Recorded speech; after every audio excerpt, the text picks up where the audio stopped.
I redid this episode a little bit. Hopefully, the audio will be better. Let me know what you think. I hope you guys enjoy Cell 11. The story comes from Carl underscore Sefney. Yes, I was arrested. It's been at least 5 years since I served my debt to society and tried to live a normal life. Don't think I'm trying to make excuses and repeat a well known cliche, but I really had a rough childhood. I lost my father in a work accident, and shortly after, my mother succumbed to alcoholism. If I wanted to eat, I had to learn to beg or steal, so it wasn't hard to get involved in more serious things, dangerous groups, and bad influences. That's the recipe for ending up in jail at 21. Even though I had some run ins with the police, and even spent a night in the local precinct cell, nothing prepared me for what I would face behind bars. I got there and felt weak, like the kid I was, just a child who had barely left diapers and already thought he ruled the block. There were many internal rules there, and you'd be surprised how respectful men who broke the law could be with each other.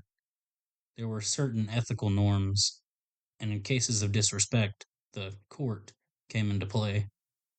The court was a group formed by Francis, the boss of a faction, and some of his trusted men. They judged some issues and decided punishments, which could range from doing the laundry for the guy you offended for the rest of the week to something heavier. The guards didn't even bother. Actually, it seemed to work well and save them some trouble, and in return, Francis and his buddies received some perks, like cigarettes and chocolates. Some of the most notable rules in jails were never cut in line to the cafeteria, don't touch others' things without permission, and don't disrespect other inmates' visits. All of this seemed normal and reasonable, but there was one specific rule that bothered me. Never look at the painting on the wall of cell 11. I remember hearing some murmurs down the corridor from time to time, but the first time I understood the issue was on a night when old Munford was telling his stories. Old Munford was a card carrying swindler, used to deceive people with a mask of senility, and as you might expect, prison was a gold mine for him, where his skills of smooth talk and diplomacy fit along well with, of course, an excellent talent for storytelling to pass the time on nights when it was too hot to sleep early.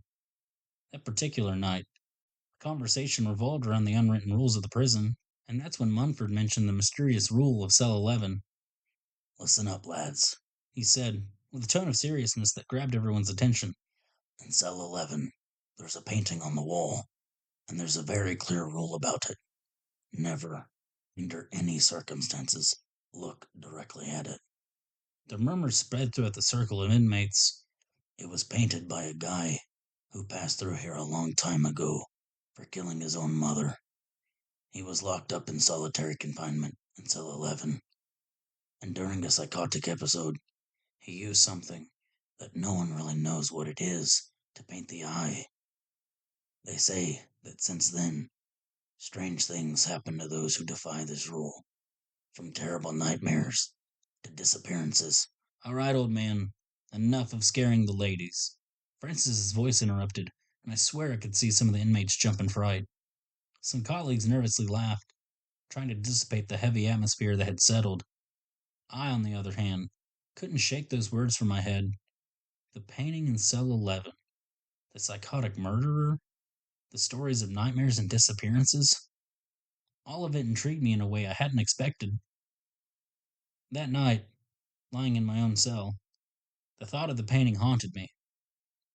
I couldn't shake the feeling that something sinister loomed over that macabre art.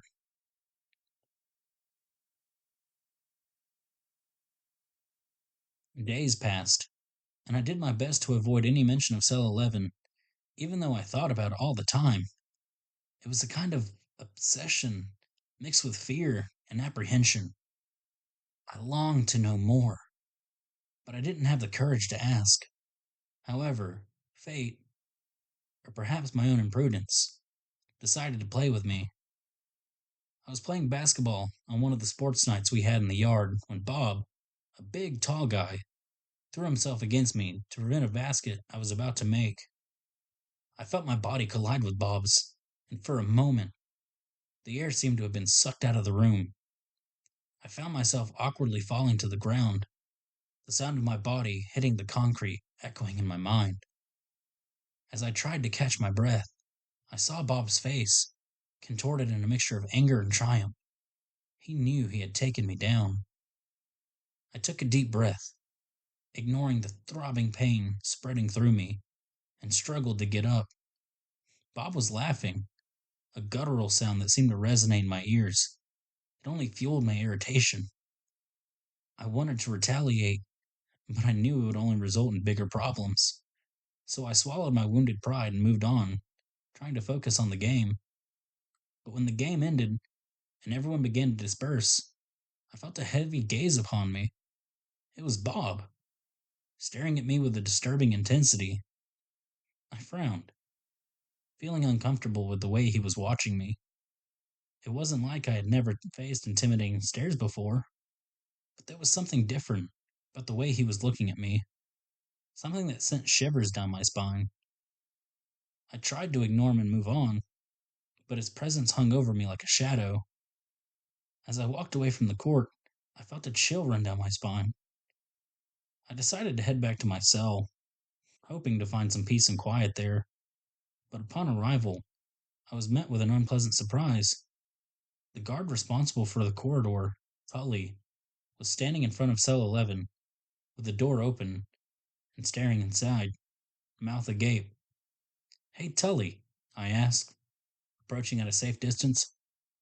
"Guard Tully?" I leaned toward him. Suddenly, his neck jerked. His face slowly began to turn to face me.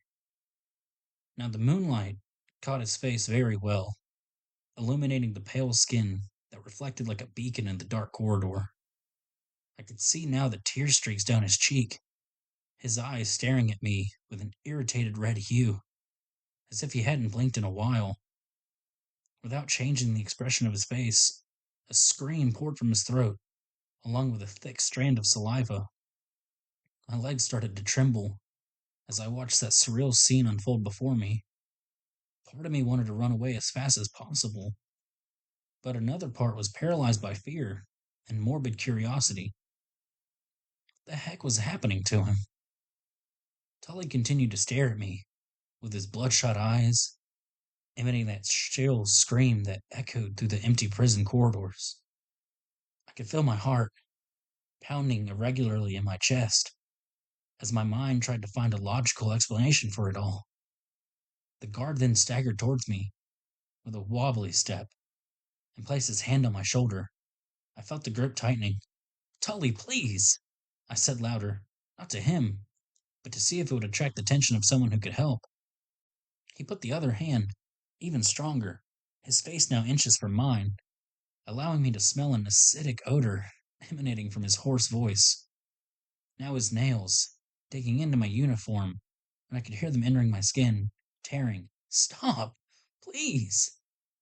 My screams attracted another guard, who intervened in the situation before things got even more out of control. It took 2 more colleagues to get him off me, and 3 more to take him away from there. While I remained trembling and trying to process what had just happened, my whole body was tense, muscles contracted by fear and adrenaline. I couldn't get the image of Tully's face out of my mind.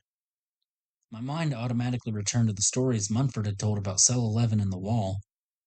Did that have any connection to what I had just witnessed? Was there really something painted on the wall? I looked at that open door, the number 11 engraved on the door's lead. It seemed to invite me, to mess with me. I could go there, see what was inside the cell. No one would need to know, right? I found myself raising my hand without even realizing it, heading towards the door, ready to open it a little more and see inside the cell, when a voice echoed behind me in the corridor, calling my name. I jumped out of the trance, startled, and turned to see the nurse, who was calling me to be taken to the infirmary. "These are pretty nasty injuries," she commented as she examined the wounds. It was nothing. I tried to sound tough. The only thing I noticed was the surreal beauty of the woman I hadn't seen before. I saw the name Linda pinned to her badge, I've been through much worse on the streets, Linda.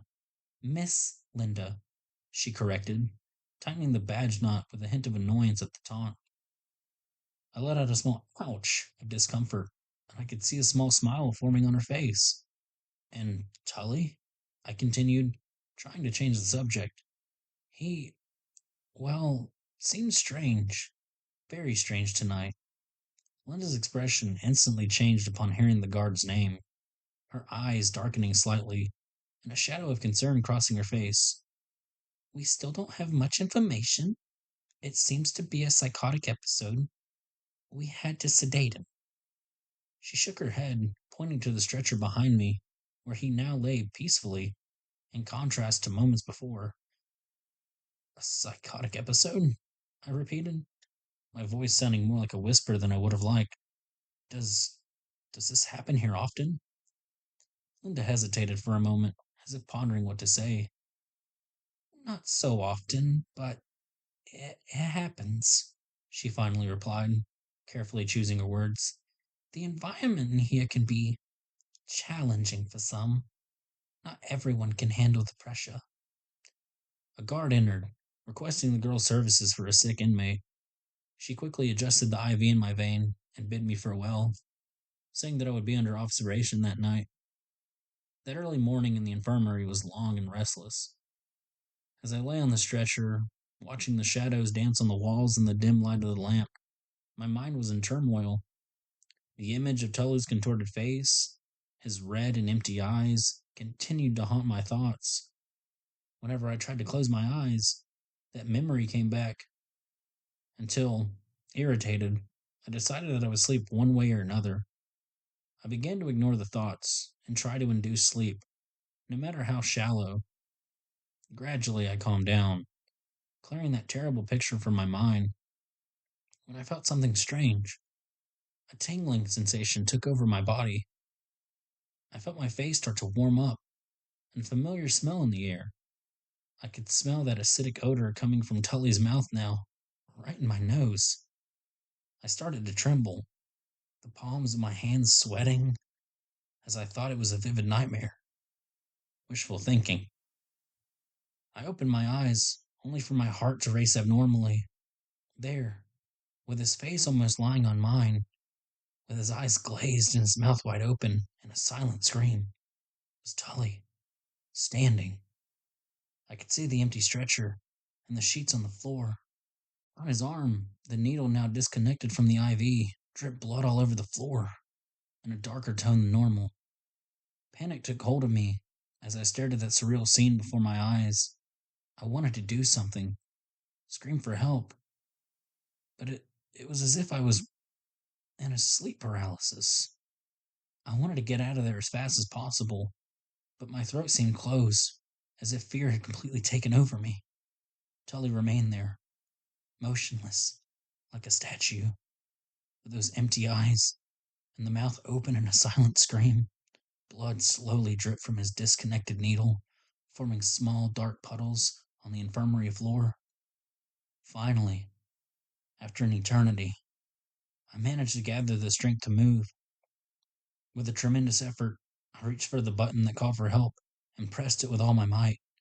Soon, the guards came running towards me, and I pointed to that flesh statue, trying to explain what had happened. They quickly took control of the situation, removing Tully from the infirmary and calling a medical team to check his condition. I still wake up occasionally, trembling and sweating, with the image of the guard staring at me. On some warmer nights, I can even smell the odor escaping from his mouth. I returned to my cell the next day, and Tully never returned to duty. They say he spent the rest of his days in a mental institution, but at that moment, considering all my ignorance, I could only wonder one thing as I stared at the metal bars. What on earth was in cell 11? I just wanted to take this time to say thank you to those that stuck around to the end. I really appreciate it. There are some links down in the description that you can check out and help support the channel. Just thank you all so much for what you do. I really appreciate you all. Well, you've reached the end. It has been nice talking to you, my friend. Are you going to view once more, or see what else I have in store.